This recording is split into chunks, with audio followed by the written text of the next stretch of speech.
आमे आज unit 6 field work tradition in anthropology नेतृत्व जो फील्ड वर्क जाती स्टडी टूर जाती से विषय रे आम डिस्कसन करवा। स्टडी टूर माने पिला माने थ्योरी जहाँ पाठ पढ़ती से जेकोसी रूराल एरिया को जेकोसी आजिकल अर्बान एरिया भी है जेकोसी जगह को जाती से एरिया लोक मान सहित मिशंती सहित डायरेक्ट कथबार्ता करी जहाँ रिक्वायरमेंट जहाँ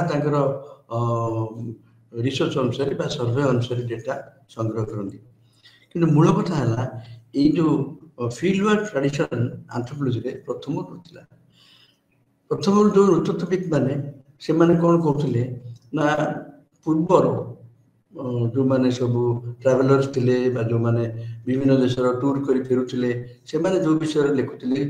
जो मान विषय लिखुले जहाँ लिखुले लोक मान चारिचरण लोक मान खाद्य लोक मान पेय लोक मान पोशाक ये सब विषय से माने जहाँ लिखुले से लोक मान विषय वस्तु से लोक मान सामाजिक जीवन से लोक मान कल्चर भाविक पढ़ुले कि देखागला बहुत जिनस जो टूरिस्ट मैंने जाती ट्रावेलर्स मैंने जाती से बायस लिखती कारण से गोटे जगह बहुत दिन रुहतनी कोटी दिने कोटी तो फ्यू आवर्स रही जहाँ डेटा से पाइले जो लोक मान पाइले से सहित कथबार्ता कर जहाँ फैक्ट्स नोट लिपिबद्ध करती पर आसी रेकर्ड करती कि सेगुड़ाक सब बेले अधिकांश समय भूल थाए कौन तार तथ्य भित्तिक न थाए से नेतृत्वविद मैंने क्रिटिसाइज देले जो क्रिटिसाइज देले से भाविले जदि टूरिस्ट मैंने जाऊँगी ट्रावेलर मैंने जाऊँगी आम कहीं न जावा तेणु से जेकोसी कम्युनिटी स्टडी करेंगे जो कम्युनिटी को जीवा चिंता करेंगे से कम्युनिटी गोटे खसड़ा गोटे प्लान गोटे डिजाइन चिंता करी कौन कौन पचारे कौ विषय डिस्कसन करेंगे सबू चिंता करी गोटे नोट बही लिखिकी जाती एवं से लिखिकी जाती नोट बही डिस्कसन कर जाती से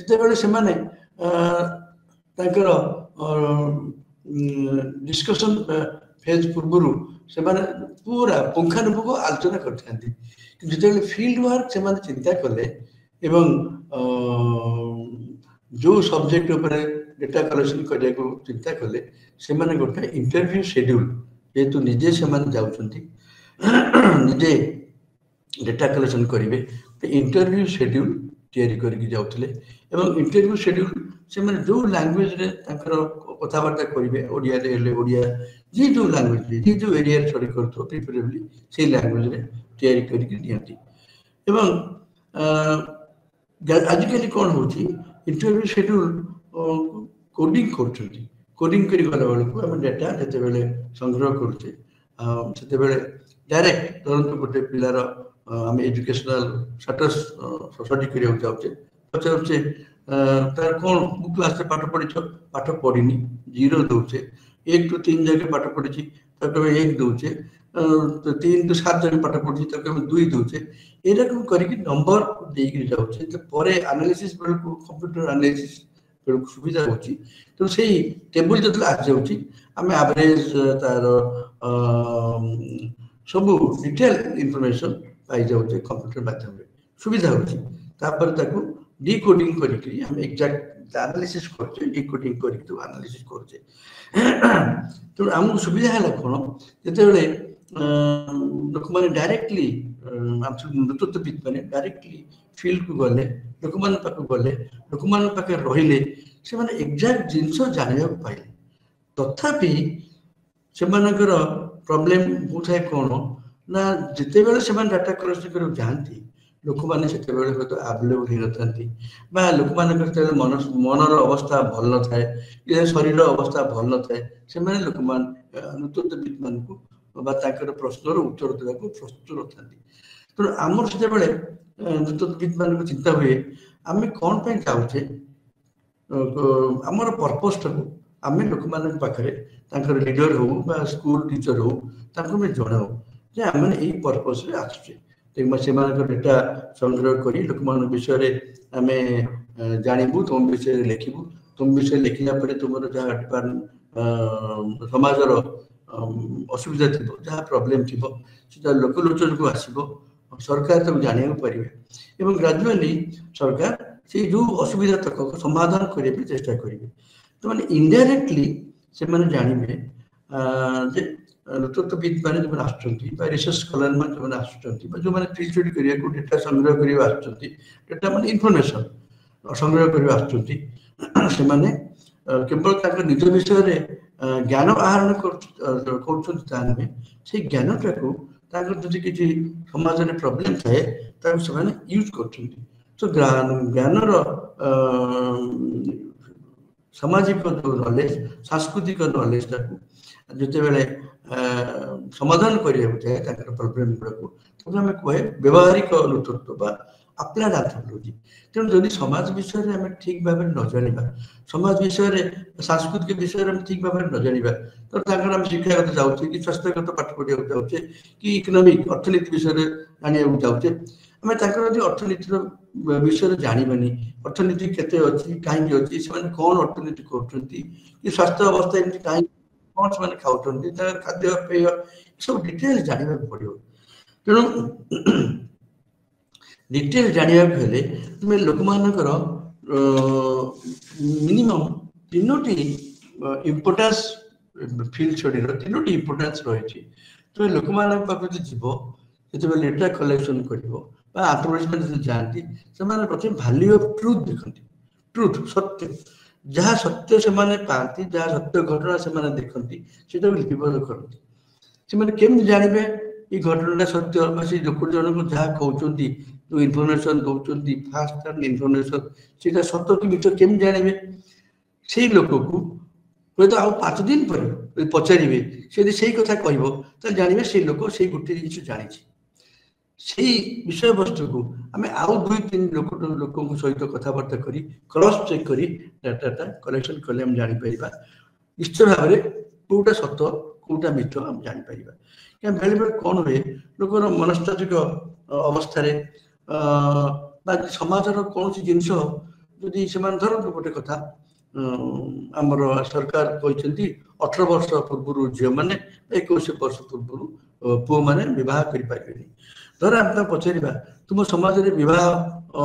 ଝିଅମାନେ କୋଉ ବୟସରେ କରନ୍ତି, ସେ ଯଦି କହିଦେବ ହଁ 15 ବର୍ଷରେ 16 ବର୍ଷରେ କରନ୍ତି, ଯଦି କହିଦେଲା, ଯଦି କନସିୟସ୍ ଲୋକଟି ହେଇଥିବ, ଆରେ ମୁଁ ଯଦି 15 ବର୍ଷ 16 ବର୍ଷ କହିଦେବି ତାହେଲେ ଆମ ସମାଜ ବିରୁଦ୍ଧରେ ଏଇ ଇନଫର୍ମେସନଟା ଯିବ, ଏଇ ଖବରଟା ଯିବ। ତେଣୁ ସେ 15-16 ବର୍ଷରେ ମ୍ୟାରେଜ କରିଥିଲେ ବି ତାର ଏଜ୍ ଅଫ୍ ମ୍ୟାରେଜ ସେ ତାକୁ 18-19 ଇଷ୍ଟର କହିବ। ତାମାନେ ଏଠି ସେ ଯେହେତୁ ଲୋକଟି ଜାଣୁଛି ସରକାର କଥା ଏବଂ ସେ ଗୋଟିଏ ଲେଖିବା ଜାଣିବା ଲୋକଟିଏ ହେଇଥିବ, ସେ ତାକୁ ଲୁଚେଇବାକୁ ଚେଷ୍ଟା କରିବ। ନାଇଁ, ଯଦି ସେ ଲୁଚେଇବାକୁ ନ ଚେଷ୍ଟା କରି ସତ କଥା କହିବ, ଆମେ କେମିତି ଜାଣିବା? ସେ ଇନଫର୍ମେସନ ଯୋଉଟା ଆମେ ପାଉଛେ କେମିତି ଜାଣିବା ସେ ସତ କଥା କହୁଛି କି ଇନଫର୍ମେସନଟା ଆମେ ରାଇଟଲି ରେକର୍ଡ କରୁଛୁ ନା ନାହିଁ? ତେଣୁ ତାକୁ 5-10 ଲୋକଙ୍କୁ ପଚାରିବ,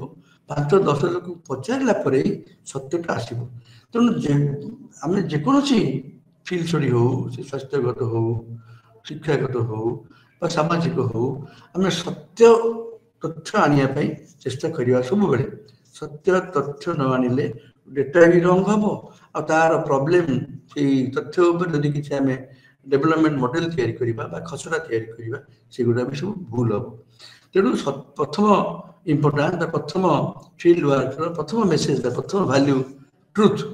ଟ୍ରୁଥକୁ ଆମେ କେମିତି ଚେଷ୍ଟା କରିବା ଫିଲ୍ଡ ୱାର୍କରୁ ଡେଟା କଲେକ୍ସନ ବେଳେ ଟ୍ରୁଥକୁ ଆଣିବା। ଦ୍ୱିତୀୟ କଥା, ଫିଲ୍ଡ ୱାର୍କ ଆମେ ଲୋକମାନଙ୍କ ଏରିଆକୁ ଯାଉଛେ, ଲୋକମାନଙ୍କ ସହିତ ଯେତେ ଦିନ ପାରିବା ରହିବା, ଯେତେ ସମ୍ଭବ ପାରିବା ତାଙ୍କ ଗହଣରେ ରହିବା, ନିଜକୁ ନିଜ କଲଚର ବିଷୟରେ ତାଙ୍କୁ ବୁଝେଇବା, ତାଙ୍କ କଲଚରକୁ ଜାଣିବା। ତାଙ୍କ ଭାଷା ଜାଣିଲେ ତ ଆହୁରି ଭଲ, ଯୋଉଠି ଭାଷା ନ ଜାଣିପାରିବା ଆମେ ସେଠି ଇଣ୍ଟରପ୍ରିଟର ନେଇକିରି ନେବାର ବ୍ୟବସ୍ଥା ଅଛି। କିନ୍ତୁ ଭାଷା ଜାଣିଲେ ସବୁଠୁ ଭଲ। ଭାଷା ଯଦି ଗୋଟେ ଲୋକ ଜାଣିବ ସେ ଏରିଆରେ ମିନିମମ୍ ମାସେ 2 ମାସ କହିଲେ ଭାଷା ଚଳନୀୟ ଭାଷା ବା କଥୋପକଥନ ଭାଷା ଜାଣିପାରିବ, ଭାଷାର ବ୍ୟବହାର ଜାଣିପାରିବ। ତେଣୁ ଭାଷା ଜାଣିଲେ ଅତି ଉତ୍ତମ। भाषा भी न जानले आजिकल आम जो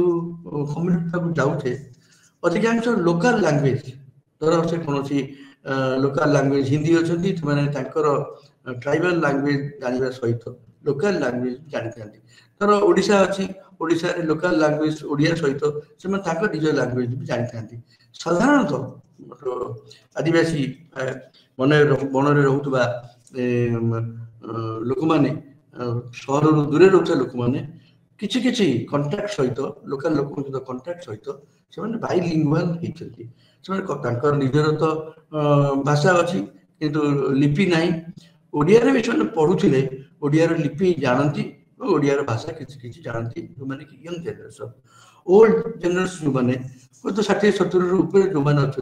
से लिपि हुए तो जानवा कष्ट हो पाए कि ओडिया कथबार्ता करती आम जमी बहुत लोग गाँ गहली अच्छा ओडिया भाषा प्रांजल भाव में कथबार्ता करेंगे कि दस्तखत कहले दस्तखत करेंगे तो बहीटे देले बहीटे पढ़ी पारे कि आम कथबार्ता करुच्ची लिटरेट कहवा भूल हम लिटरेट प्रथम मानदंड हूँ लोकटी अक्षर चिन्ह जानी कही जानी जो पार्टी जो लाइन से पढ़ुव बुझीपु दस्तखत कर मिनिमम ताहले हम जाना से गोटे लिटरेट पर्सन ना से गोटे खाली दस्तखत कहले टीप चिन्ह दूसो आम लिटरेट नबानी तो एरकम आम लोकर जिते पार ट्रुथ संग्रह करवा second we value their culture सामाजिक व्यवस्था सांस्कृतिक व्यवस्था आम जानला आम कौन प्रकार व्यवस्था को कल्चर को अपमान करवानी अपमान सूचक कौन सी कथा कहवा उचित नुहे जो थे कि से कल्चर प्रति संस्कृति प्रति जो प्रकार भाव थाए कल्चर समाज संस्कृति से गोटे गर्व थाए से गर्व को आम नीच करवानी छोट कर देखानी से भावेनि एम पेंट सार्ट पिंधि बाहर आंक कल्चर आंक समाज बड़ बोली से जो भावीदे बाहर लोकर कल्चर बड़ बा उच्च आम कल्चर टे कम गोटे इनफीरियरिटी कम्प्लेक्स नीच मनोभाव आसो जहाँफल कि इनफर्मेशन देवाई डेटा देवाई निश्चित भाव में कुंठित हेबे ठीक भाव में इनफर्मेशन तथ्य दे पारे तेणु आम समय को इम्पोर्टान्स दबा आम संस्कृति को इम्पोर्टान्स दबा आम भाषा को भी इम्पोर्टान्स दबा धरतु से भाषा कहला बेले धरतु गोटे लोक गोटे एग्जांपल दूची आम जाने धर से गोटे कहूँ शला सार्टी भल पाठ पढ़ेला यूज कला शला आम शलाटा गोटे स्लांग बोली भावुचे कि शला अर्थ गोटे स्वीट रिलेशनशिप निजर स्त्री भाई के शला बोली कहू तो ये गोटे स्वीट रिलेशनशिप थोड़ा परिहास कर शला बोली कहू आम ये शला आसिले शला गले आसिले कथबार्ता यहाँ भाविले आम भल मधुर संपर्क कथबार्ता करूँ से जो कहूँ मनकर आम रागिबा लोग रागिकी कहूँ विरक्ति कहूँ शला बाजी लोकटा तो ये शलाटार यूज कौन है माने शलाटा गोटे नेगेटिव यूज माने खराब यूज गोटे पर्सन नेगेटिव पर्सनालिटी कथा कहला नेगेटिव यूज है कि सी जो कहूँ ए शला मास्टर भल पाठ पढ़ाऊँ ये शलाटा गोटे मास्टर पॉजिटिव वे क्वालिटी वे यूज कर शला शब्दटा को केमती गोटे शला यूजटा कली कहीं आम ओडिया मैक्सिमम शब्दटा शला कहुए शलाटा को किए को प्रकार यूज करुच्ची आम तार भाषार प्रोनाउंसिएशन रु आम तार ऑब्जर्वेशन परिस्थितिर देखी आम जापर जे अरे से शला भल पढ़ाऊँ तो मैंने से शलाटा ये से पॉजिटिव वे कहूँ नेगेटिव अर्थ कि ना तेणु भाषाटा जाना निहायत दरकार भाषाटा कौ परिस्थिति क्या सहित केमती यूज करुच्ची जाना दरकार तेणु भाषाटा जानले सब सुविधा आमर डाटा कलेक्शन करने फील्ड वर्क जानापी भाषा नृतत्व लिंग्विस्टिक नृतत्व भाषा नृतत्व आमर डेभलप बहुत भाव कर सो यहाँ गला लोक मान कल्चर को भैल्यू देवा कथा तृतीय जिनस हूँ भैल्यू टू इंडिविजुअल जो लोक को आम इनफर्मेट कर बसईचे जो लोक आम डेटा संग्रह करने को तथ्य संग्रह करने को बसईचे पचारुचे आगु तक पचार दरकार ना एथिकल इश्यू पलि आस मुझे जहाँ पचारि तुम समय अच्छी कहीपर समय मागिब विषय गुड़िक पाठ तुम भल मत जानापी तुम समाज विषय जानापी आम तुमको पचारूँ तुम जिते पार ठीक कथा कह पचार जानवर तार समय नहीं घंटे अध घंटे जिते समय तार थी बसई पचार मोर आज्ञा समय ना तुम तो बाध्य कर जेहतु तुम दिन जाइछ घंटा पे जाइछ ना बस बस बस टे पचार दियो कथा कहीदि जा सेमती सी व्यस्त ही बस जहाँ कह तत्व कह भूल प्रतिक्रिया कह तेणु तथ्य ठीक आस तथ्यर सत्यता आसबार डाउटफुल रो तेणु लोकर समय को लोकर स्थिति को सम्मान दब अन्य टाइम दब आ गोटे लोक खोज आ गोटे जीव कह तार संबोधन कर भाई कि भौणी कि दादा कका जहाँ लोकाल भाषा कहले आहरी भल मत कि समय दब आज न पारे पचार मुझे आसबि सन्ध्या बेले आसबि कि सकाଳେ आसबि कि खरा बेले आसबि कि काली आसबि जिते समय से देवे से समय तुम नोट खाते टिपिबद्ध कर से समय अनुसार आसो निश्चय से समय थे बसबे भल भाव डेटा संग्रह कर धर से तुमको तुम डाटा संग्रह बेले तुम घरे चा कपे देले कि गोटे गोटे कौन खाद्य देले तुम से खाद्य पसंद नथिले भी ना ना ना खाइबी ना ये मत दियो ना ये मत भल लगे कह तुम इच्छा नथिले भी तुम्हें प्रिटेंड कर हाँ मु बर्तमान मोर पेट खराब कि मेडिसिन खाई कि कौन कर प्रिटेंड कर नहीं तो से खाऊ तुम्हें कहीं न खाइब तुम्हें तो खाइब टेस्ट कर खराब बोली कह भल बोली कह ना भल लगुच प्रिपेरेसन भल हो साधारणतः मांडिया जिनस हो जाऊ हो जहाँ पिठा कर हो हुए तो चीनी टे पकई न गुड़ बेले बेले पकई था बेले कि पकई न तुमको टेस्ट न लगी पारे किंतु से कल्चर जहाँ निजर भाव जहाँ से तुमको ट्रिट कर गला बेले तुम गोटे मैट पकईदे तुम बसबे माटी घर हेले भी तुम मैट्रे बसवा देवे धर तुम भल ट्रिट कले तुम्हें हाथ उठे नमस्कार कर तुम ग्रीटिंग रू तुम आभाव से जापर तुम नेचर तेणु तुम नेचर अनुसार तुम कथबार्ता कर शैली अनुसार तुम्हें निश्चय भाव खुशी कर सत कथा आम मेन इंटेंशन हूँ गोटे कल्चर को ठीक भाव रिप्रेजेंट करवा लोक मान समाज विषय ठीक भाव जाना आम जदि तथ्यटा भूल आने सब भूल सब मुझे फील्ड वर्क मेन ट्रेडिशन हूँ तथ्य संग्रह कर लोक मान लोक मान बसिक रही मिलामिशा कर भाषा जान धर तुम तो विवाह विषय गोटे पचार से कहल ये ऑब्जर्व तुम इंटरव्यू आसला किंतु तुम इंटरव्यू सदा तुम विवाह सेरिमनी गोटे देख रिचुआल केमती हो कौन हो विवाह प्रथा निजे देख यू टू पार्टिसिपेट सामाजिक सेरिमनी सामाजिक रिचुआल सहित पार्टिसिपेट कर पार्टिसिपेंट ऑब्जर्वेशन बोली कहो तुम से पार्टिसिपेट कला बेले बायसनेस तुम रही तुम जान तुम डेटा कलेक्ट आस तुम जन रिसर्चर तुम जन स्कॉलर कि तुम विषय एक्जाक्टली ऑब्जर्व कर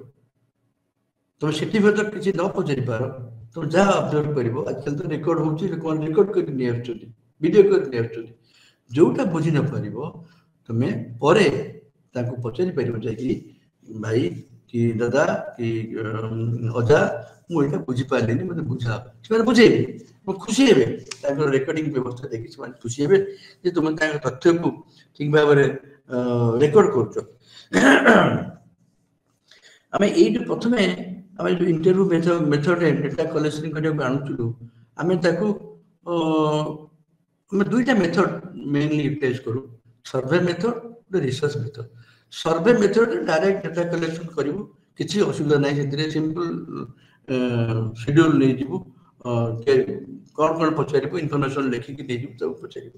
जो रिसर्च करूँ रिसर्च विभिन्न प्रकार डिजाइन करा पड़े रिसर्च डिजाइन पढ़ा टी डीपली स्टडी करा पड़ो ग्रुप रे बस डिस्कसन करा पड़ो जो मैंने पाठ पढ़ी जो क्वेश्चन पचार जो मैंने पाठ न पढ़ी आ गए ग्रुप क्वेश्चन पचार यही रकम तुम जो मैंने पाठर मूल्य कौन जानवा पाठ सहित नॉलेज संपर्क जानवा धर जो मैंने मैट्रिकुलेशन पढ़ी गोटे ग्रुप 15 जन गोटे ग्रुप कर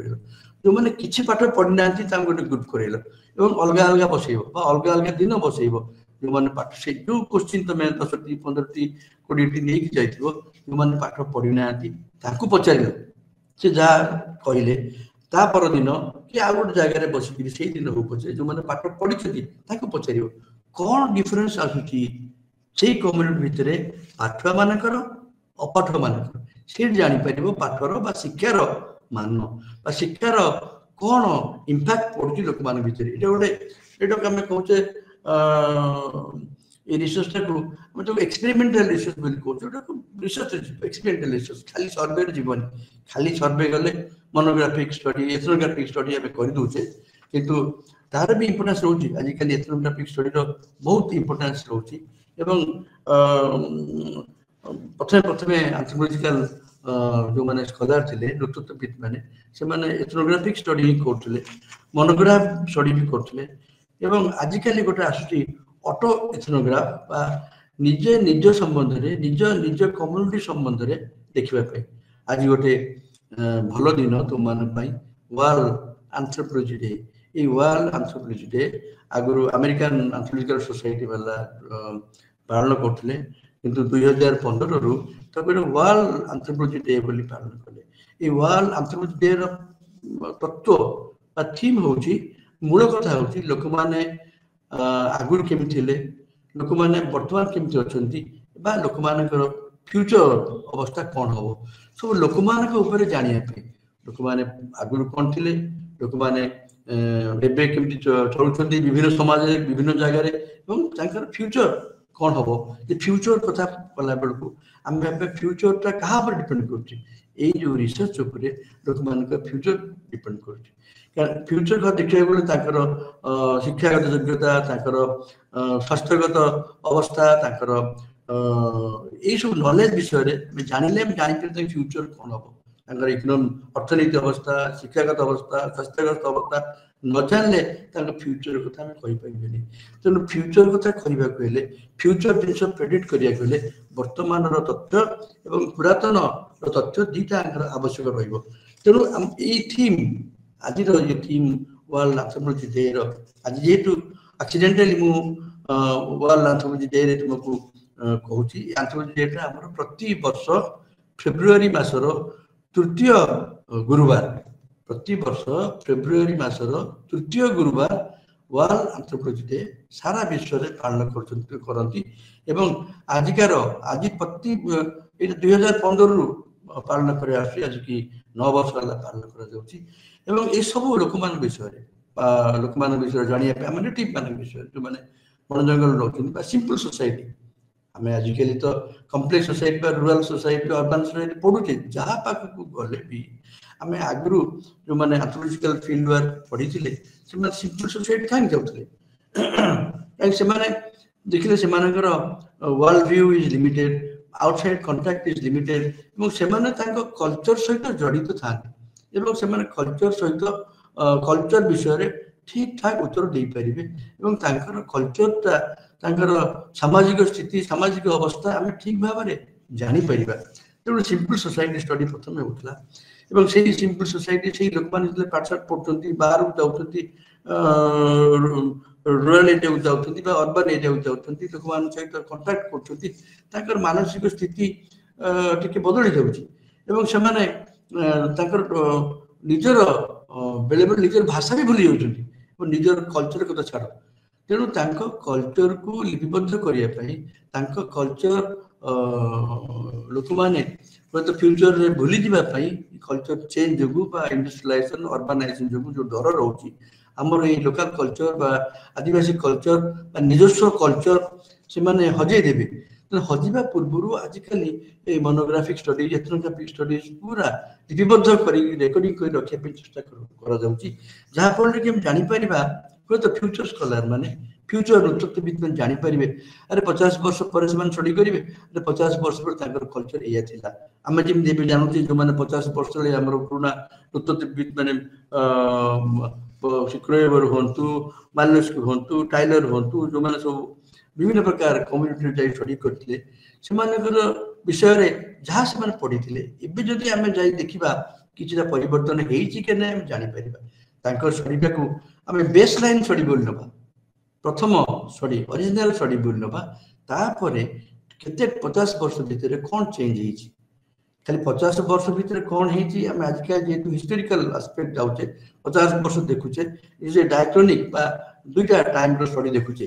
ଇଭିନ୍ ଗୋଟେ ଟାଇମରେ ଆଜିକାଲି ଆମେ ଯଦି ଦେଖିବା ଯେହେତୁ କମ୍ୟୁନିକେସନ ସୁବିଧା ହେଇଗଲାଣି, ଗାଡ଼ି ମଟର ସୁବିଧା ହେଇଗଲାଣି, ଲୋକମାନେ ପାଠ ପଢିବା ପାଇଁ ଚାକିରି କରିବା ପାଇଁ ବିଭିନ୍ନ ଜାଗାକୁ ଯାଉଛନ୍ତି, ସେମାନେ ଆଉଟ୍ ଅଫ୍ ଭିଲେଜ ଯାଉଛନ୍ତି, ଆଉଟ୍ ଅଫ୍ ତାଙ୍କର ଲୋକାଲ ଏରିଆରୁ ଯାଉଛନ୍ତି। ତାଫଳରେ କ'ଣ ହଉଛି ସେଇ ସମୟରେ ବି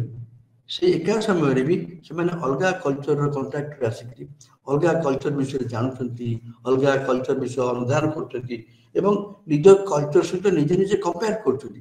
ନିଜେ କମ୍ପେୟାର କରିକିରି ସେମାନେ ନିଜେ ନିଜେ ହୁଏତ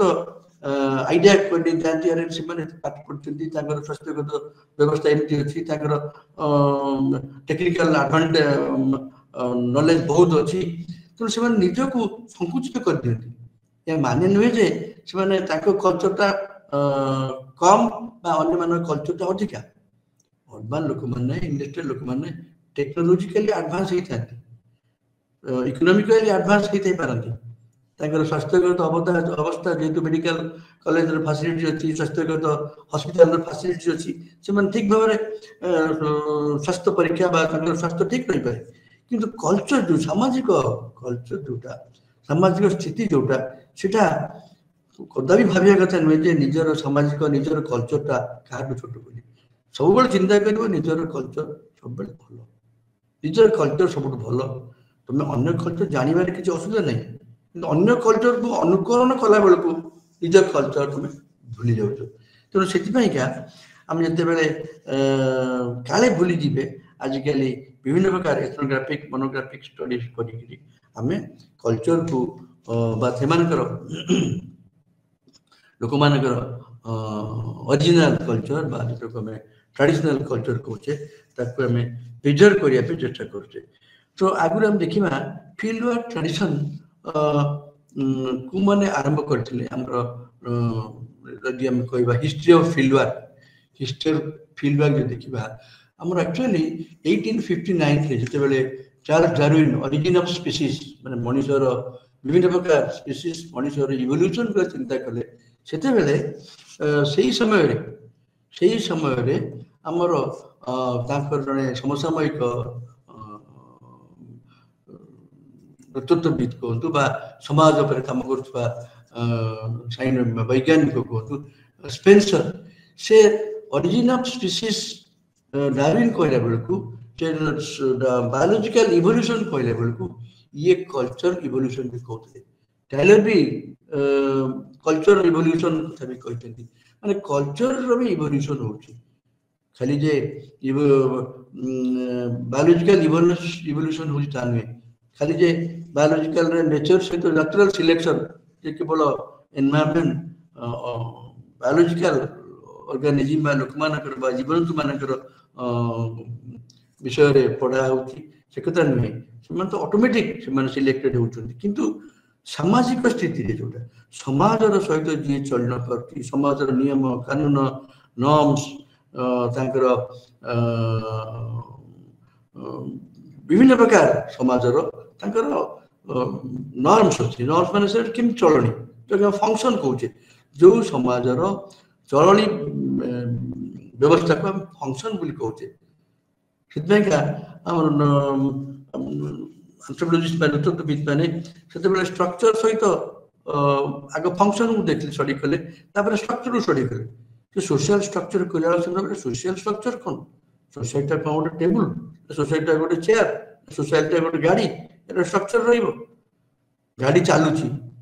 फंक्शन करुची रन करुची, सोसाइटी भी रन करुची। सोसाइटी रो स्ट्रक्चर नथिले सोसाइटी रन करिवनी। सोसाइटी रो कोन पाद अछि ना चक अछि रन करुची।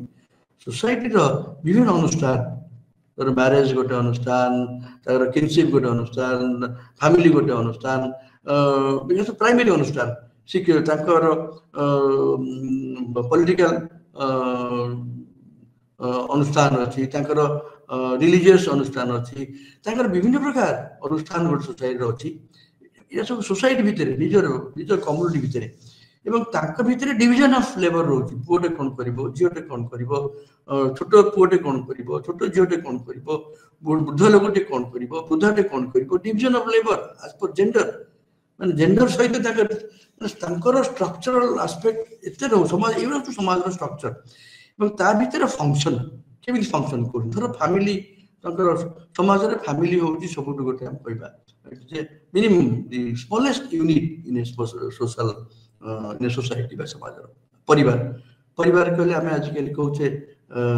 न्यूक्लियर परिवार बा सिंपल परिवार, जोटा कि आम बापा माँ पिला माने पुओटी हो झीटी हो दुईटी झील हो दुईटी पुओ हम देखुचे। जदि आम कहवा जॉइंट फैमिली ताले आम ताकर नाती नातुणी कथा रखा। ये जॉइंट भी दुई प्रकार अच्छी, गोटे हूँ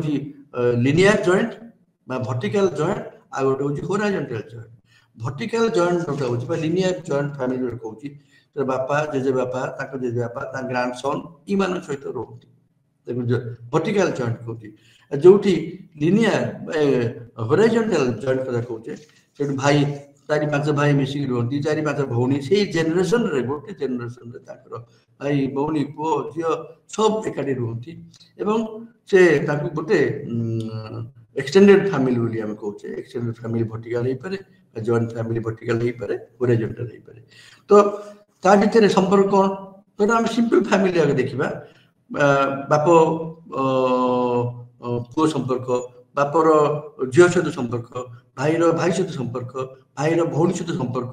मार झील सहित संपर्क, मार पुओ सहित संपर्क, स्वामीर स्त्री सहित संपर्क, ये फैमिली भितर कन्फाइंड होची केवल सिंपल फैमिली। जी जार रोल जदि आम फैमिली बाहर को जीवा धर टे जॉइंट फैमिली जीवा, जॉइंट फैमिली गला बेलू गोटे लोक से गोटे पिलार फादर हो पारे, गोटे लोक निजे फादर हो पारे, तार फादर रोल अलग, से कहार ककई हो पारे तार ककईर रोल अलग, से कहार पिउसा हो पारे पिउसार रोल अलग, से कहार ददई हो पारे तार ददईर रोल अलग, से कहार जेजेबापा हो पारे तार जेजेबापार रोल अलग, से कहार अजा हो पारे अजार रोल अलग। सो एगुड़ा सब functional aspect,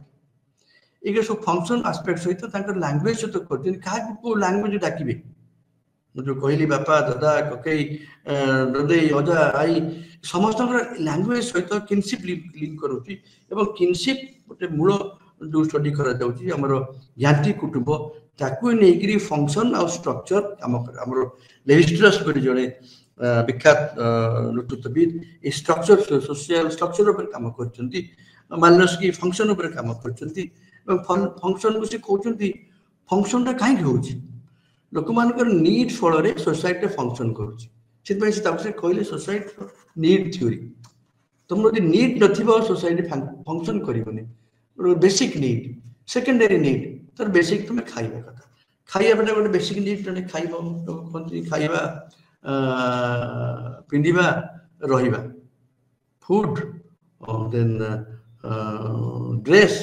and then shelter ये तीन टा हो बेसिक नीड्स माने जेकोन समाज रे जेकोन लोक पाव गले तीन बेसिक नीड।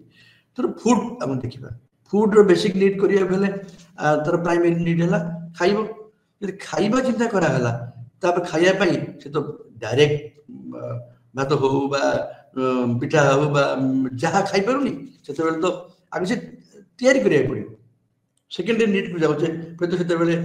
जंगल रु कलेक्शन भी आनतले किए जंगल को जीवो केते बेले जीवो कोन आनिबो कोन आनला केमि डिस्ट्रीब्यूट करिवो ताके भीतर केमि खाइबो जदि से चाषबास करेंगे किए कौट चाष कर पानी कौटी आसो सार कौटी दब ये सब गुड़ाक सेकेंडरी नीड आसपर टैक्सीरी कथा भाबा से कौन कहते खाद्यटा आमदानी है डायरेक्ट खाऊना ଖାଦ୍ୟ ଆମଦାନୀ ହେଲା ମାନେ ସେ ଆଗ ତାଙ୍କର ଯିଏ ଆରାଧ୍ୟ ଦେବତା ଦେବଦେବୀ କି ପୂଜା କରୁଛନ୍ତି। ଯେତେବେଳେ ଚାଷ କଲାବେଳେ ବି ଜଙ୍ଗଲକୁ ଗଲାବେଳେ ଜଙ୍ଗଲକୁ ପୂଜା କରି ଯାଆନ୍ତି। ସି ଦି ଫଙ୍କସନ୍ ତାଙ୍କର କଲଚର ଜଙ୍ଗଲକୁ ପୂଜା କରି ଯାଆନ୍ତି। ମାନେ ଯେତିକି ଲୋକମାନଙ୍କର ଷ୍ଟଡି ହେଇଛି, ଯେତିକି ମୁଁ ନିଜେ ବି ଷ୍ଟଡି କରିଛି, ଜଙ୍ଗଲକୁ ଗଲେ ଶିକାର କରିବା ପାଇଁ ଜଙ୍ଗଲକୁ ଷ୍ଟଡି କରିବେ, ପାହାଡକୁ ଗଲେ ପାହାଡକୁ ନମସ୍କାର କରିବେ, ପୂଜା କରିକି ଯିବେ। ଫେରିଲା ବେଳେ ଯେକୌଣସି ଜିନିଷ ସେମାନେ ଜଙ୍ଗଲରୁ ଶିକାର କରି ଆଣିଲେ, ମନେକର ସେ ଗୋଟେ ହରିଣ କି ସମ୍ବର କି ଯାହା ଗୋଟେ ମାରିଛନ୍ତି, ଗାଁରେ 10 ଲୋକ ଶିକାର କରିବାକୁ ଯାଇଛନ୍ତି, ଯୁବକ ଲୋକମାନେ ଯାଆନ୍ତି, ଛୋଟ ପିଲା ଯାଆନ୍ତିନି, ବୁଢାବୁଢୀ ଯାଆନ୍ତିନି, ଶିକାରରେ ପାର୍ଟିସିପେଟ କରନ୍ତିନି। ଯାହା ଆସିଲା ସେମାନେ ଡିଷ୍ଟ୍ରିବ୍ୟୁଟ କରିବେ, ଆଗ ପୂଜା କରିବେ, ଠାକୁରଙ୍କୁ ଦେବେ, ତାର ସେମାନେ ପରିବାରର ନିଡ୍ ଅନୁସାରେ ଡିଷ୍ଟ୍ରିବ୍ୟୁଟ କରିବେ। ସମାଜ ତାଙ୍କର ସାମାଜିକ ଅବସ୍ଥା କେତେ ସୁନ୍ଦର ଥାଏ ସେତେବେଳେ, ବା ଏଇ ସିମ୍ପଲ ସୋସାଇଟିର। ନିଜେ ଠାକୁରଙ୍କୁ ପୂଜା କରିବେ, ଗଲାବେଳେ କ'ଣ ଆଣିଲେ ତାକୁ ଠାକୁରଙ୍କୁ ପୂଜା କରିବେ, ନିଜ ଭିତରେ ଡିଷ୍ଟ୍ରିବ୍ୟୁସନ କରିବେ। ଯଦି ଗୋଟେ ପରିବାରର ଗୋଟେ ଖାଲି ବୁଢାଟି ଅଛି ବା ବୁଢୀଟି ଅଛି, ସେ ଯାଇପାରୁନି ଶିକାର କରିବା ପାଇଁ, ସେ ଫେରିଲା ପରେ ବି ତାର ସେୟାର ଅଛି, ସେ ବୁଢା ବୁଢୀ ଖାଇବାକୁ ଦେବେ। ଏ ସାମାଜିକ ସ୍ଥିତି ମାନେ କେମିତି ରନ୍ କରୁଛି ସମାଜ, ରନ୍ କରୁଛି ମାନେ ସମାଜ କେମିତି ଫଙ୍କସନ କରୁଛି। ସମାଜ ଆମେ ଯେତେବେଳେ ରନ୍ କରିବାକୁ କହୁଛେ, ସମାଜ ଫଙ୍କସନ କରୁଛି ଏବଂ ତାର ଷ୍ଟ୍ରକ୍ଚର ସହିତ ଫଙ୍କସନ ରିଲେଟେଡ ହଉଛି। ଷ୍ଟ୍ରକ୍ଚର ନଥିଲେ ଫଙ୍କସନ ହେଇପାରିବନି, ଖାଲି ଷ୍ଟ୍ରକ୍ଚରର କିଛି ମୂଲ୍ୟ ନାହିଁ, ତାର କିଛି ଫଙ୍କସନ ନଥିବ। ତେଣୁ ସେ ଷ୍ଟ୍ରକ୍ଚର ଫଙ୍କସନ ଷ୍ଟଡି ଆଜିକାଲି ପିଲାମାନେ ପଢିଲା ବେଳକୁ, ତମେ ଯେହେତୁ ଗ୍ରାଜୁଏସନ ଷ୍ଟେଜ ତମକୁ କଷ୍ଟ ଲାଗିବ, କିନ୍ତୁ ମୁଁ ଯୋଉ ପ୍ରକାର କହିଲି ବୁଝେଇଲି ତମକୁ ଆଉ କଷ୍ଟ ଲାଗିବନି। ଯିଏ ଗୋଟେ ନୂଆ ପଢୁଥିବ, ନୃତତ୍ୱର ଷ୍ଟ୍ରକ୍ଚର କ'ଣ, ନୃତତ୍ୱର ଫଙ୍କସନ କ'ଣ ସମାଜର, ତାକୁ ଟିକେ କନଫ୍ୟୁଜ ହବ। ସେଥିପାଇଁ ମୁଁ ତମକୁ ଟିକେ ଡିଟେଲ୍ସ ଫ୍ୟାମିଲିକୁ ନେଇକିରି, ଫୁଡକୁ ନେଇକିରି, ନିଡ୍ ଥିଓରିକୁ ନେଇକିରି, ନିଡ୍ ଥିଓରିକୁ ନେଇକିରି ଷ୍ଟ୍ରକ୍ଚର ବିଷୟରେ କହିଲି। ସେମିତି କହିଲି ଆମର ଆଉ କେତେ ଜଣ ଅଛନ୍ତି ବିଭିନ୍ନ ସମୟରେ, ଆମର ଟାଇଲର ଗଲା, ମର୍ଗାନ କଥା କହିଲି, ମର୍ଗାନ ସେମିତି ଷ୍ଟଡି କରିଥିଲେ ବିଭିନ୍ନ ପ୍ରିମିଟିଭ ସୋସାଇଟିରେ, ବା ଯୋଉଟାକି ଆମେ କହୁଛେ ଆଦିବାସୀ ସୋସାଇଟି ବା ଟ୍ରାଡିସନାଲ ସୋସାଇଟି, ତାଙ୍କ ପାଇଁ ଷ୍ଟଡି କରିଥିଲେ। ଫ୍ରାନ୍ସ ବୋଆଜ ବି ସେମିତି ଷ୍ଟଡି କରିଥିଲେ। ସେମାନେ ଏଠି ସବୁ ବ୍ରିଟିଶ ଆନ୍ଥ୍ରୋପୋଲୋଜି ତାଙ୍କର ଫିଲ୍ଡ ୱାର୍କ ଟ୍ରାଡିସନ ସେମାନେ ପକେଇଲେ। ସେ ଫିଲ୍ଡ ୱାର୍କ ଟ୍ରାଡିସନଟା ସେମାନେ British Europe America European scholar ମାନେ ଆର୍ମଚେୟାର ଆନ୍ଥ୍ରୋପୋଲୋଜିଷ୍ଟୁ ଫିଲ୍ଡ ଷ୍ଟଡି କି ଜାଣିଲେ, ଫିଲ୍ଡ ଷ୍ଟଡିର ସ୍ୱାଦ, ଫିଲ୍ଡ ଷ୍ଟଡିର ଇମ୍ପୋର୍ଟାନ୍ସ ବୁଝିଲେ। ଯେତେବେଳେ 18th ସେଞ୍ଚୁରୀ ଭାରତକୁ ଆସିଲା, ଭାରତରେ ବି ଫିଲ୍ଡ ଷ୍ଟଡି ଆସ୍ପେକ୍ଟ କଥା କରାଗଲା। ଭାରତର ବି ବହୁତ ସ୍କଲାର, ସେ ଦୁବେ ହୁଅନ୍ତୁ, ପ୍ରଫେସର ମହାପାତ୍ର ହୁଅନ୍ତୁ, ପ୍ରଫେସର ବିଦ୍ୟାର୍ଥୀ ହୁଅନ୍ତୁ, ସେମାନେ ଫିଲ୍ଡ ୱାର୍କ ଉପରେ ବହୁତ ଏମ୍ଫାସିସ୍ ଦେଇଛନ୍ତି। ଏବଂ ଫିଲ୍ଡ ୱାର୍କ କଲା ପରେ ଯେଉଁ ଷ୍ଟଡି କରିଛନ୍ତି, ତେଣୁ ମୁଁ ମୋ ଗୋଟେ ଏକ୍ଜାମ୍ପଲ କହୁଛି। ଆମ ଓଡ଼ିଶାର ୱାନ୍ ଅଫ୍ ଦି ଇଣ୍ଟରନ୍ୟାସନାଲ ରେପ୍ୟୁଟ୍, ଅନ୍ତର୍ଜାତୀୟ ରେପ୍ୟୁଟ୍ ପ୍ରଫେସର ଏଲ୍.କେ. ମହାପାତ୍ର, ତାଙ୍କର PhD ସେ ଜର୍ମାନୀରେ କରିଥିଲେ। କାହା ଉପରେ କରିଥିଲେ ନା ପାହାଡ଼ି ଭୂଇଁଆ, ତାକୁ ପାଉଡ଼ି ଭୂଇଁଆ ବୋଲି କହୁଛି। ସେ ଯେତେବେଳେ ତାଙ୍କ ଥିସିସଟି ଲେଖିଲେ, ତାଙ୍କ ଥିସିସଟି ଏବେ ଆମକୁ ଏତେ ସୁଯୋଗ ମିଳିଲା ପଢ଼ିବା ପାଇଁ, ଆମେ ପଢ଼ିଲୁ। ଆମେ ତ ସେଇ ଗାଁକୁ ଯାଇନଥିଲୁ, ସେ ଗାଁ ତାଙ୍କ ବିଷୟରେ କିଛି ଜାଣିନଥିଲୁ, ସେ ପାଉଡ଼ି ଭୂଇଁଆ କ'ଣ, କିଏ କୋଉଠି ରହୁଛନ୍ତି। ଆମ ତାଙ୍କ ଥିସିସଟି ପଢ଼ିଲା ବେଳେ ଆମେ ଏତେ ପୁରା, ମତେ ପର୍ଟିକୁଲାର ତାଙ୍କ ଥିସିସଟି ପଢ଼ିବାକୁ 15 ଦିନ ଲାଗିଲା। ପଛେ ବୁଝିପାରିଲିନି, ତାଙ୍କର ଲାଙ୍ଗୁଏଜ, ଇଂଲିଶ ଲାଙ୍ଗୁଏଜଟା ଟିକେ ଷ୍ଟ୍ରଙ୍ଗ ଥିଲା। ମୁଣ୍ଡକୁ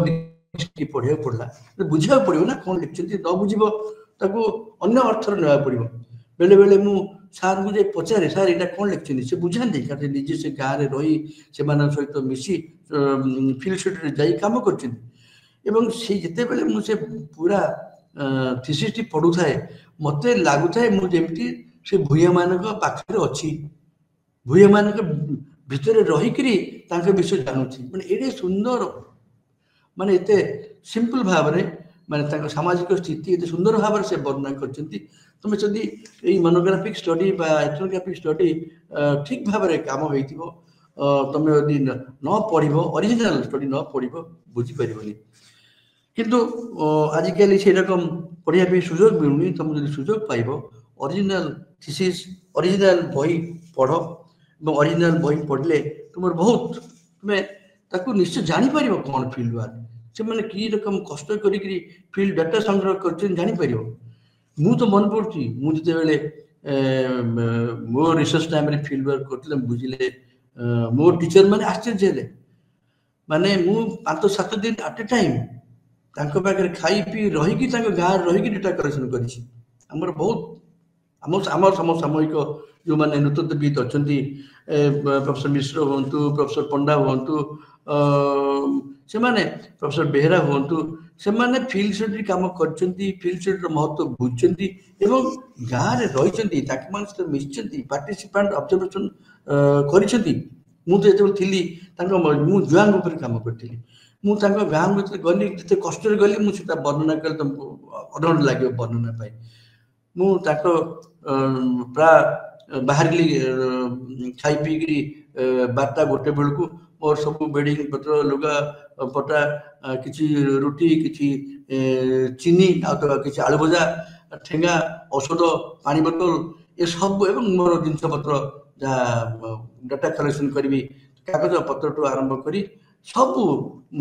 बोझे करी कांधे लोड करी चली चली प्राय 14 किलोमीटर बड़े चली चली से गोटे गाँ थाए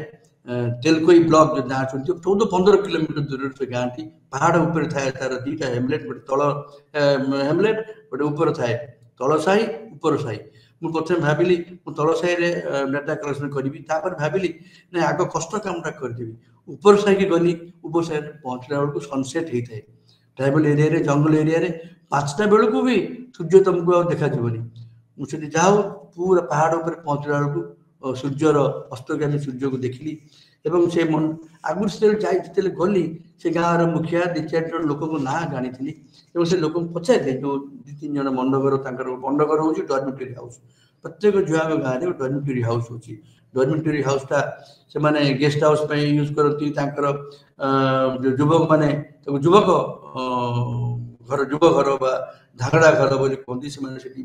राति शुअती युवक मैंने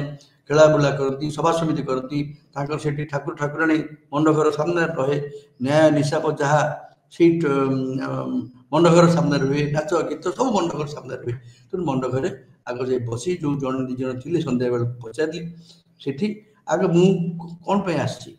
से मुझे पचारे आगु से तथ्य देख के इम्पोर्टाट से तल गाँव बुझी जाइए ये बाबू कौन पे आसमें आम जाचु बाबू तुम्हें कौन पे आस ठीक अच्छे आग मुझे कहली ठीक अच्छे तुम कौन शुणीच मु कौन पे आसी डिटेल्स कहली मुझे खाद्य किसी आगे खाइली भोक लगे मुझे खाई जाइए 10टा-11टा बेलू पहुँचल सन्ध्या गलानी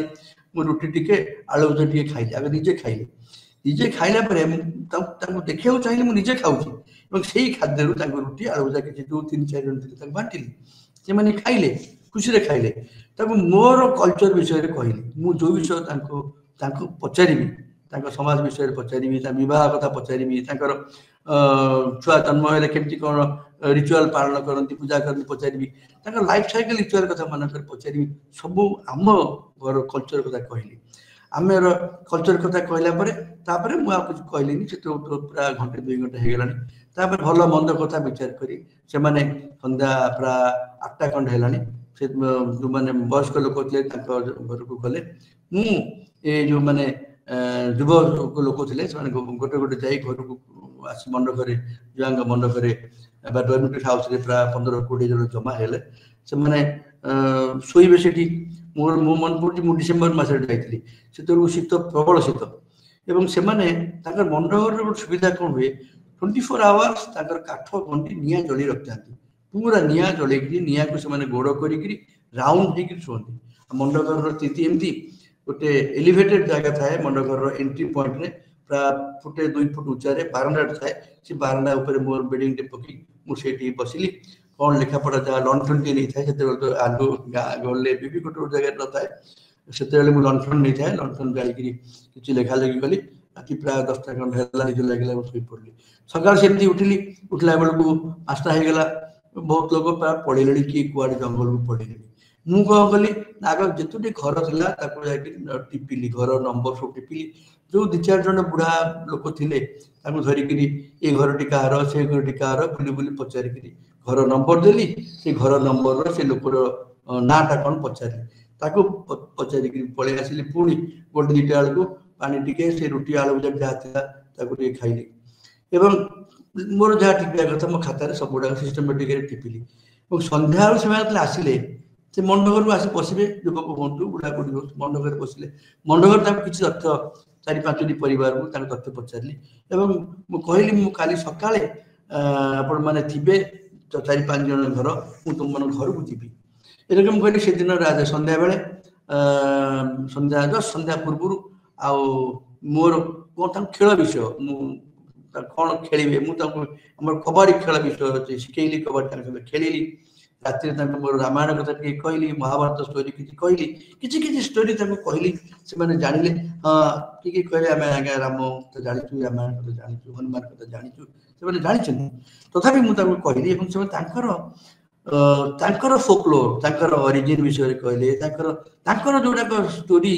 जोड़ाक मिथ आगे कहे फोकलोर कहे आम किंवदंती कहे आम जान जोटा मुझे जान नी से कहले सो एरकम मुझे 4-5 दिन रहा मोर 3 दिन में मो रुटी खाद्य रुटी फुटी सरीगला ना कि खाइबा मुझे जान नी 1 दिन रहा पड़ो मुझे से देखिले मोर खाद्य ना कंदमूल हो पिता कंद हो से मत आने खाया दूसरा मुझे सका संध्या खाई से कम करुए 5th डे 4th डे होगला मुझे बेस दिन रही 5th डे मॉर्निंग रे तल गाँ को फेरली तल गाँव में फेरली मुझे कहली पलैबी बर्तमान से आम टीचर था प्रोफेसर बेहुरा प्रोफेसर त्रिपाठी से 4-5 जन सांग पठे अरे ये पिलाटी जाइला कह रहीगला भालू बाघ किए खाईगला क्यों ना से मरीगला मेलेरिया प्रबल से एरिया से लोक से तले सब पिला मैंने आसता मत कहले अरे तू एत दिन रही 3-4 दिन रही से मत सार मोपर आम विरक्ति है जहाँ हो मत से जो 4-5 दिन रही जो डेटा मुझे आनिली पुणी थे आसी कहली 4-5 दिन रही पूरा 10 दिन डेटा संग्रह कर आसिली आम सका से गाँव में तल गाँव में किस सब रहीलु 10टा-11टा बेलू पलैलु मुझे दिन पूरा गोटे दिन संध्या पर्यटन रेस्ट नेली तार जहाँ लेखा लेखि करी सब नोट न कले भूलीज ना सब गुड़ाक नोट कर लेखा कली ता परदिन तल गाँव को आसिली एरकम डाटा संग्रह आम 20-25 दिन आम लगला आम जो मोर डेमोग्राफिक स्टडी पॉपुलेशन स्टडी तो 20 दिन लगला आम सांग मैंने 30 दिन रहिले सो सहित आम 20-25 दिन रहीकि निजको एलिवेटेड करी निजको खुशी करी डेटा संग्रह करी खुशी होचु किंतु जी पाखे मास वर्ष रही डेटा संग्रह कर दूर परिश्रम करुवे केते दूर सत्यता डाटा संग्रह करुवे तेणु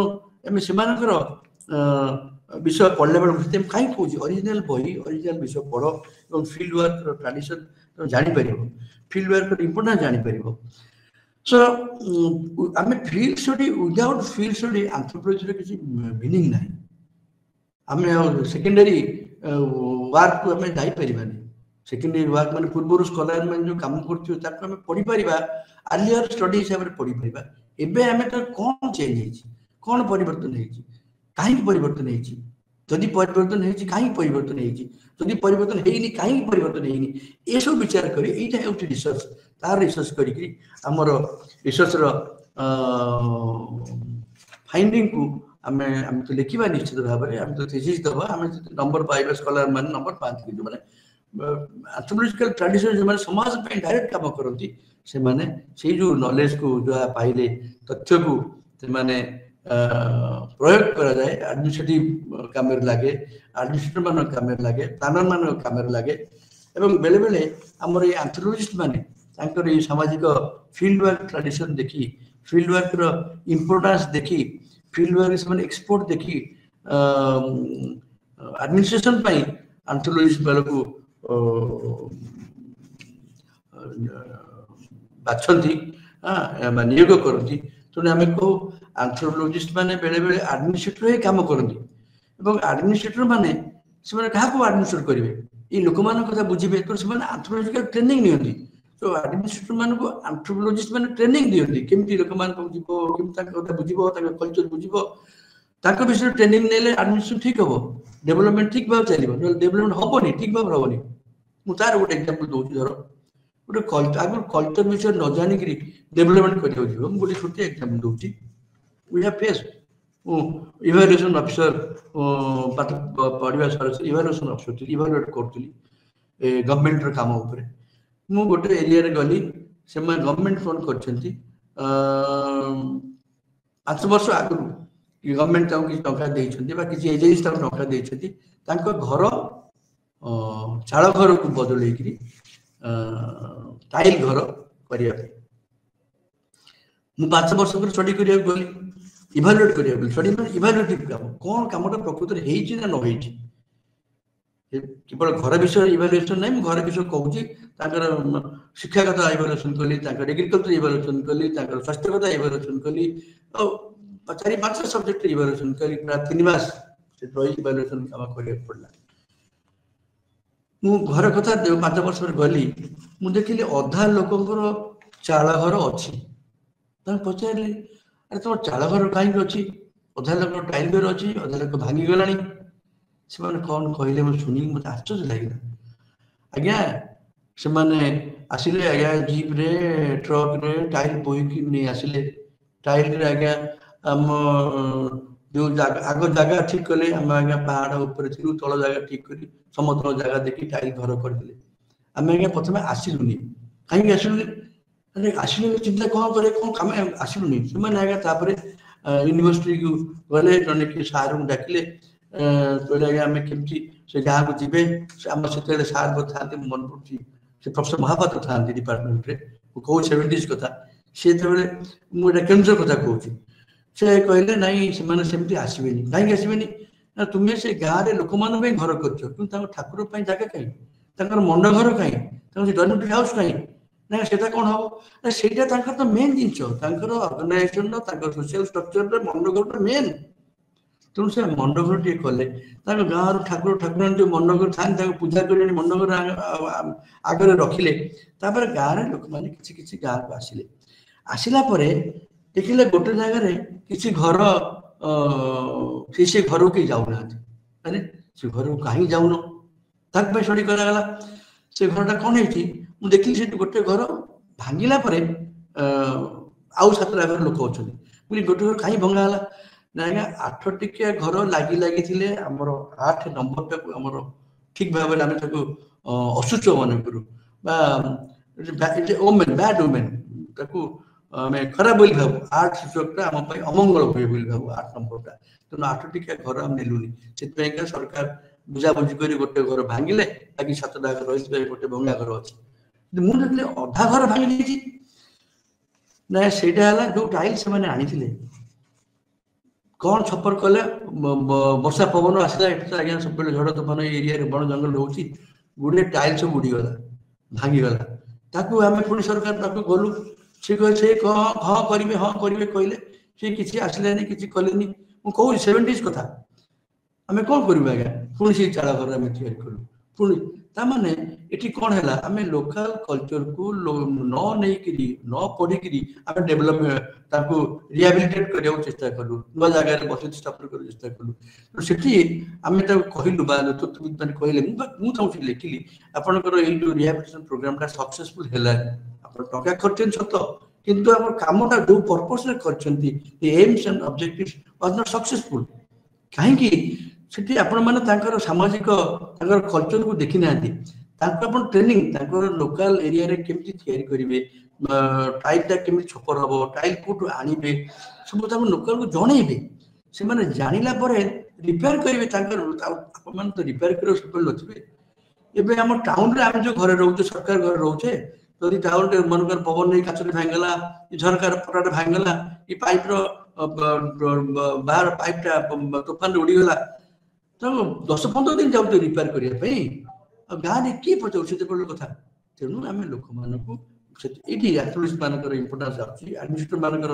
ये आर्थोलॉजिकल नॉलेज बस जो जो समाज में से कम कर सामाजिक मुझे छोट कथा कहली केवल घर कथा कहली घर विषय नॉलेज दब केमती घरटा तैयारी कले से निज घर को नूतन आकार तैयारी आमर आइडिया नूतन आइडियाटा को जानीपारे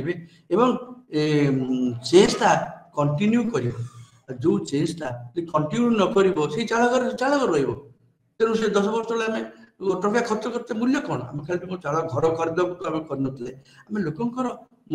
ସାମାଜିକ ପରିସ୍ଥିତି ସାମାଜିକ ଅବସ୍ଥାକୁ ଘରର ଅବସ୍ଥାକୁ ଚେଞ୍ଜ କରିବାକୁ ବସିଥିଲେ। ଲୋକମାନେ ନିଜର ନ ଭାବିକି ନିଜସ୍ୱ ନ ଭାବିକି ନ କରିବେ, ନିଜେ ନିଜେ ନ କରିବେ, ତାହେଲେ ଚେଞ୍ଜ ହେଇପାରେ, ଆକ୍ସେପ୍ଟ ହେଇପାରେ, ପ୍ରୋଗ୍ରାମଟା ସକ୍ସେସଫୁଲ ହେଇପାରେ। ସେରକମ ପାଠ ସେରକମ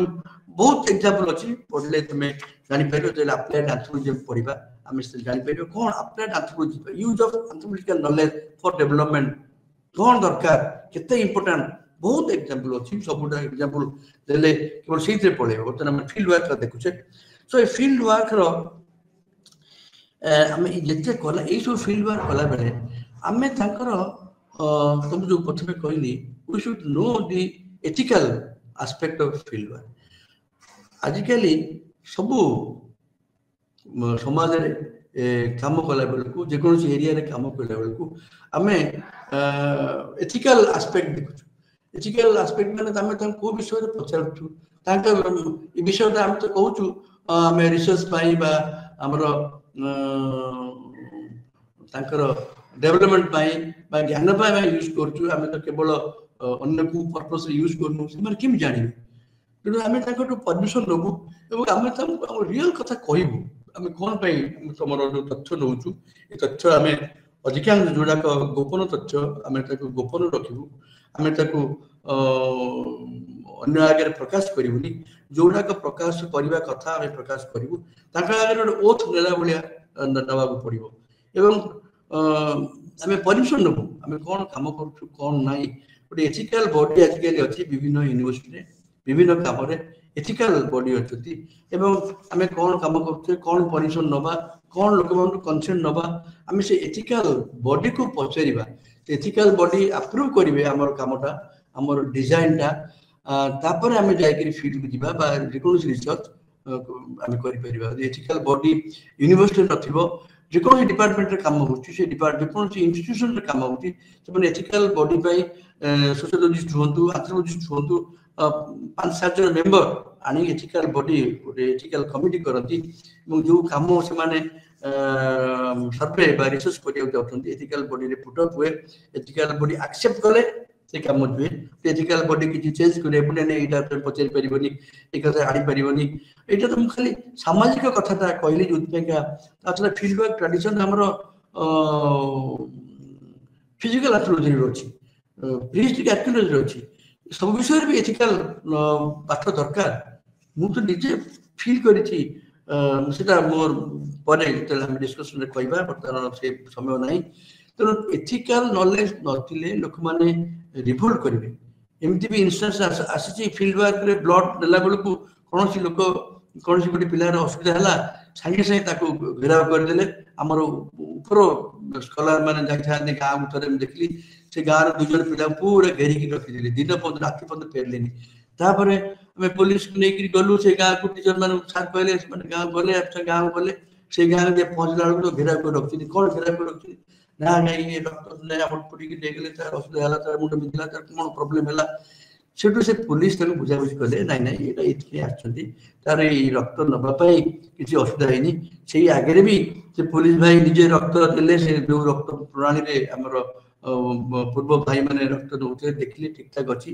ହେଲେ ସେ ଯୋଉ ଲୋକଟି ପଡିଗଲା ବା ସେ ନର୍ଭସ ହେଇକି ପଡିଗଲା। ତେଣୁ ଯାହା ହେଲେ ବି ସେ ନର୍ଭସ ହଉ, ଆମେ ତାକୁ କହିବା କଥା ତାର ସମ୍ପୂର୍ଣ୍ଣ ନଲେଜରେ ଆମେ ତାର ଯୋଉ ଆମେ ଫିଲ୍ଡ ୱାର୍କ କରୁଛେ, ଏଇଟା ମୁଁ ତ mostly social field work, cultural field work କହିଲି, ବାୟୋଲୋଜିକାଲ କାମରେ ବି ଆହୁରି ରିଗରସ୍ ଏଥିକାଲ ନଲେଜ ଦରକାର। ପ୍ରିଷ୍ଟରେ ବି ଆମେ ଯେତେବେଳେ ଫସିଲ ପାଇବାକୁ ଯାଉଛେ ବା ଯେତେବେଳେ ଷ୍ଟୋନ ପାଇବାକୁ ଯାଉଛେ, ତା ବି ଏଥିକାଲ ଷ୍ଟଡି ଦରକାର। ମୁଁ ନିଜେ ମନେ ପଡୁଛି, ମୁଁ ଥରେ ଗୋଟେ ଗାଁକୁ ଯାଇଥିଲି 80 ମସିହାରେ, ଗୋଟେ ଗାଁରେ ଗୋଟେ ସ୍କଲ ଖବର ପାଇଲି, ଗୋଟେ 7-8 ଫୁଟର ସ୍କେଲିଟନଟେ ନଦୀରୁ ଭାସି ଭାସି ଆସିଛି। ମୁଁ ଖବର ପାଇବାର 5 ଦିନ ପରେ ଗଲି। 5 ଦିନ କରି ଗଲା ପରେ ସେଠି କିଛି ସ୍କେଲିଟନ କିଛି ପାଇଲିନି, ସେ ଭାଙ୍ଗି ଯାଇଛି। କିନ୍ତୁ ମୁଁ ଯିବା ପୂର୍ବରୁ ଡିଷ୍ଟ୍ରିକ୍ଟ କଲେକ୍ଟର ଥାନ୍ତି, ତାଙ୍କର ଏଡିଏମ୍ ଥାନ୍ତି, ସେ ଲକିଲି ଅନଲକିଲି ମୋର ରିଲେସନ ଥାନ୍ତି, ତାଙ୍କୁ ପରମିସନ ଦେଇକି ଗଲି। ସେଠି ତତେ ପୋଲିସ ଦରକାର, ମୁଁ ତତେ ପୋଲିସ ତ ସାଙ୍ଗରେ ପଠଉଛି, যদি कंकाल आनिबु कोन लोकन कोन कहबे कोन आनबु कोन मैजिक करिबु कोन करिबु ए सब भाबी करी से दुई जन पुलिस पठाय फिल्म कहले नहीं पुलिस पठेले बेसी असुविधा हो मु निजे जीबी मु से गांव में पहुंचला मोर पहुंचला टिके आफ्टरनून हो जाइतिला से गाँव रो गोटे पिला को धरली ताको नै कि गली नदी रे खोजिली से कंकाल जो मु कथा बुझिति से पाइलिनी तथापि से पाख प्रा माटी रो तळे देखिली गोटे पाइली स्कॉल कैप ते पाइली स्कॉल कैप ते पाइली ताको नै कि पानी जो नदी तळे रे गोटे पानी से झरना पानी तळे ताको धुआ धुई कली पछरान देखला से पिला डे पळे गली से तो डरी कि पळे थिबो मु तो कोन कली मते टिके कॉन्शियस लागला ताको जे स्कॉल कैप के धरी पानी रे धुआ धुई करी मु नीतवा झरी रे आनी मु स्कूटर रे जाइती स्कूटर रे आनी ताको धुआ धुई करी मोर बास्केट रो पछोटे पुरेली एवं धीरे धीरे आसली ता परदिन आनी कि डिपार्टमेंट देली डिपार्टमेंट से थांती प्रोफेसर उषा डेका तो बहुत खुशी हेले मते कहले तुम लिखि कि दियो कोन तथ्य से विषय पाइलो आ यदि अधिक किसी मटेरियल पाइते भलो हितांता कि तापर आ जाई परनी अलगा काम जोगु आ से मटेरियल स्टडी करा गला से स्टडी करा पले जोना पड़ला एटा गोटे ताकर जो स्कॉल कैप रो मेजरमेंट एटा नियंडरथल स्कॉल रो मेजरमेंट बोली में डोलिकोसेफाल हेड लंबा than that of the breadth of the head so जहा हो field work tradition ethical knowledge कथा कहली केम तुम आगु परमिशन नै जीवो बिना परमिशन ने से काम जाई परिबनी गले असुविधा सम्मुखीन होबो सो हम देखिले फील्ड वर्क ट्रेडिशन केमती फील्ड वर्क हमारो अमेरिकन यूरोपियन एथलीट्स माने आरंभ करछंती आगु आर्मचेयर बसिकिर से डाटा संग्रह करथले क्रिटिसाइज देले तापरे फील्ड वर्क गले फील्ड वर्क ट्रेडिशन एस्टैब्लिश हैला इंडिया रे भारत वर्ष रे फील्ड वर्क ट्रेडिशन हमें तो पुंखा भाव रे ऑब्जर्व कले फील्ड जीवा पूर्व हमें तथ्य को कोन कलेक्शन करबा कोन नाही कि परि कलेक्शन करबा डिजाइन करी खचरा करी हमें एथिकल कमिटी रे अप्रूव नै करी जीवा को आजकल जीवा को होची सो ए सब विषय तुम जानिलो फील्ड वर्क ट्रेडिशन ता एते इंपोर्टेंट तो जानिया दरकार without field work anthropology is not possible you can not think of anthropology without field work thank you for today thank you for listening the entire talk on field work tradition of anthropology.